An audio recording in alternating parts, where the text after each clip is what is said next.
अरे चड्डू, अंग्रेजी चमड़ी तूने उसे आकांक्षा की पुच्ची ली थी ना, इधर आप बदल लूं। अब दिल को ठंडक मिली। अरे ये बुड्ढा यहाँ भी चालू हो गया। महेश दल्ले रुक जा, बेइज्जती हो जाएगी। Hello guys, welcome back to my channel. तो आज बहुत ज्यादा भारी डिमांड के साथ बात करने वाले हैं पूजा के पापा, एल्विस के पापा और मनीषा के। मुझे पता है कि उर्फी को जो रोस्ट किया था उस वीडियो में बहुत सारा आप लोगों ने प्यार दिया है, बहुत सारा प्यार दिया है, मगर फिर भी मैं सोचा कि बिग बॉस पे थोड़ा सा घूम के आते, देखते हैं वहाँ का हाल चाल क्या है, आप लोगों को थोड़ा सा उसके हाल भी बताते हैं। अच्छा बात नहीं है। तो पहला टॉपिक है पूजा के पापा, मतलब महेश दल्ले, मतलब भल्ले, मतलब काफी भोले भाले आदमी है मगर थोड़े से ठरकी है। महेश दल्ले बेड़ा गल्ले बहनी बाप तेरा नल्ला है।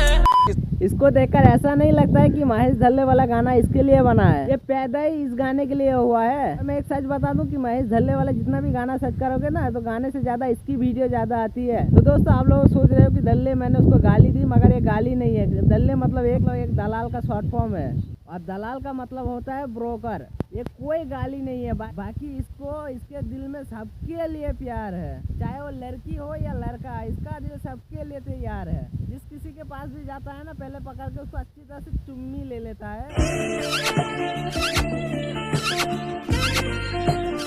मुझे तो साला अभी तक समझ में नहीं आया कि ये महेश दल्ले बिग बॉस में करने क्या आया है। ये ऑडिशन लेने आई है या सबकी चुम्मी लेने आई है या अपनी बेटी पूजा भट्ट से मिलने आई है। वैसे वो सब तो अनकंफर्टेबल करने लगा था, सब के सब लग गए चांस मारने ताकि किसी मूवी में हमें भी ले ले ये।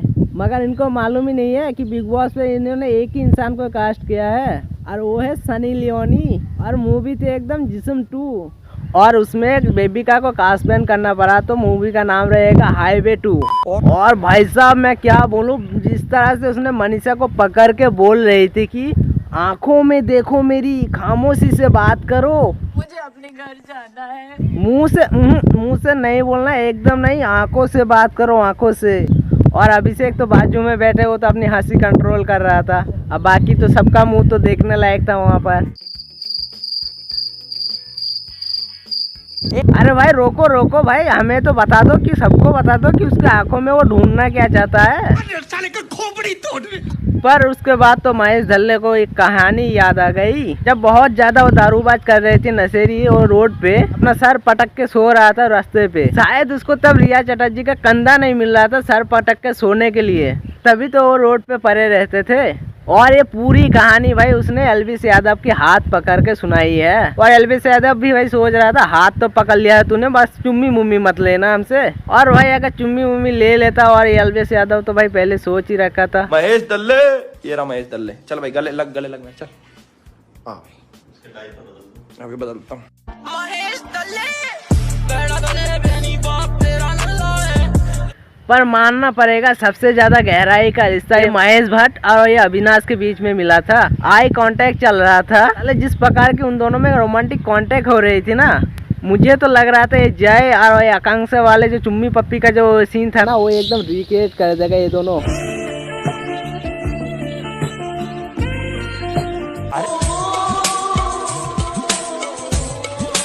अरे भाई शर्माना क्या, एक दूसरे के आंखों में घुस जाओ दोनों।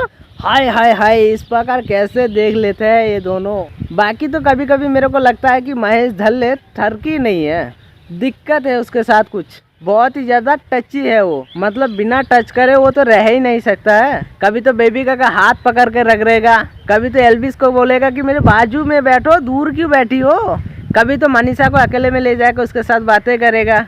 और बातें भी भाई साहब ऐसी कि ऐसी बातें भाई तुमने नॉर्मली कभी सुनी नहीं होगी। देखो तुम्हारे अंदर वो बेसिक गुण तो है, चेहरे पे नमक है, देसी, एक तुम्हारे अंदर एक महक है तुम्हारे अंदर। अरे भाई रुको रुको, इंसानों की बातें कर रहे हो या बिरयानी की? उसमें थोड़ा नमक डाल दूं, थोड़ा अदरक और लहसुन डाल कर तुमको फ्राई करके खिला दूं क्या? कौन बात करता है रे भाई ऐसी? वो तुम्हारा अंदाज अपना है।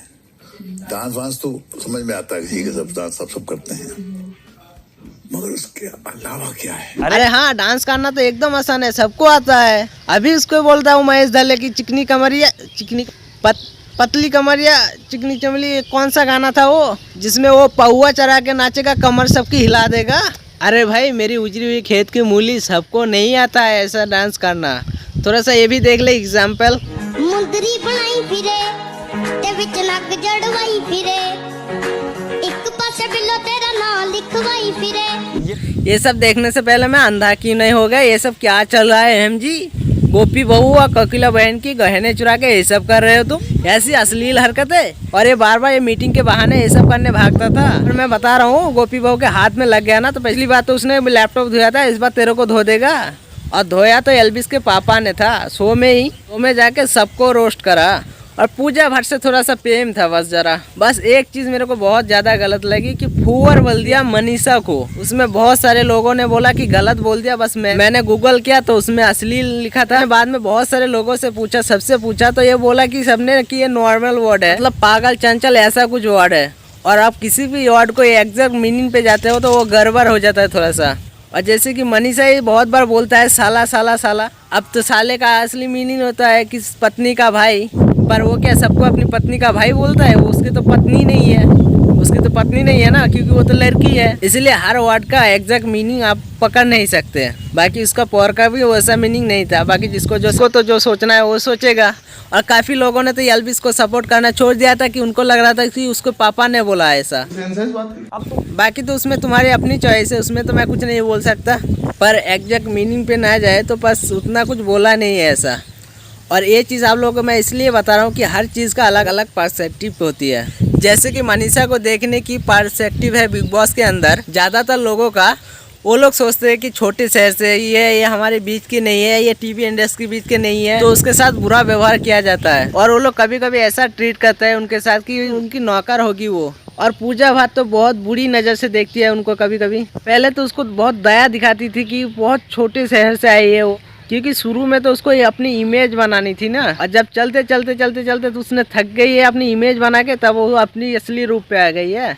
बाकी मनीषा तो मेरी नज़र में एकदम बहुत अच्छी है और बहुत ज़्यादा एंटरटेनिंग लगती है दूसरों के मुकाबले में। चाहे वो लड़ाई हो, झगड़ा हो, कुछ भी हो, उसका भाई अपना नेचर है। और बाकी तो बिग बॉस में जो है वो उसको फेक बोल के उसको भी यकीन दिलाता है कि शायद वो फेक कर रही है। पर एक झूठ कितनी बार भी बोला जाए मगर वो सच नहीं होता है। जैसे कि मुझे पहले भी एक क्लिप मिली है मनीषा की बिग बॉस की, वो ऐसे ही नेचर है जैसे कि वो दिखती है। वो दिखता है बिग बॉस की हंसी मजाक जैसे वो दिखता है वैसे उसका नेचर है। ये देख लो आप लोग। शादी नहीं करेंगे वो ठीक है। हाँ ओके। सुनिए, धोखा नहीं दीजिएगा। सुनिए हेलो, आप पानी पीजिएगा, मंगा दें। आप मेरे सेट पे हो कि मैं आपके सेट पे आया हूँ? अरे आपका घर मेरा घर। एल्विस और अभिषेक को छोड़ के बाकी सब जितने भी है ना, सबकी नज़र मतलब एक अलग तरह की उसके अलग से फील होता है। और आपने शुरू में नोटिस किया कि शुरू में किसी से लड़ाई भी नहीं की थी। उसकी पहली लड़ाई थी मनीषा के साथ, क्योंकि वो हंसी मजाक कर रही थी इसलिए उसको थोड़ा गुस्सा आ गया। और इस तरह से उसके ऊपर चढ़ गई थी कि वो रो दिया था उस दिन। कोई इंसान अगर नकली बन के रहता तो अपना रोने वाला सीन क्यों दिखाता? जरा सी लड़ाई हो रही है और रो रही है उस कोने में। और बाकी जिया का लड़ना तो एक ही कारण था कि वो जितनी भी लोग है किसी से भी अगर पंगा ले ली थी वो दिक्कत होती थी बाद में उसको। पर वो मनीषा एक नॉर्मल सी लगी तो उससे लड़के वो अपनी खुशी मिटा ली। पर उसको नुकसान हुआ क्योंकि कुकरा इंसान ज्यादातर मनीषा के साथ टाइम बिताता है तो उसको उसके साथ फ्लैट करने का कोई मौका ही नहीं मिल रहा है। जो उसके साथ अपना फेक लव एंगल बनाना था मगर वो भी नहीं हुआ। और एक चीज आप लोगों ने नोटिस किया कि कुकरा इंसान और मनीषा शुरू में ही अपनी दोस्ती कर ली थी और अभी भी चल रहा है और अभी भी चलेगा। और उन दोनों में कोई ज्यादा लड़ाई वड़ाई कुछ भी नहीं है। तो गाइस ये वीडियो यहाँ पर खत्म करते हैं क्योंकि थोड़ा बहुत बारिश हो रहा है, देख रहे हो। और अगर ये वीडियो अच्छा लगे तो वीडियो को लाइक कर देना, चैनल पर नए तो चैनल को सब्सक्राइब कर लीजिएगा। तो चलिए मिलते हैं नेक्स्ट वीडियो में। Tata bye bye.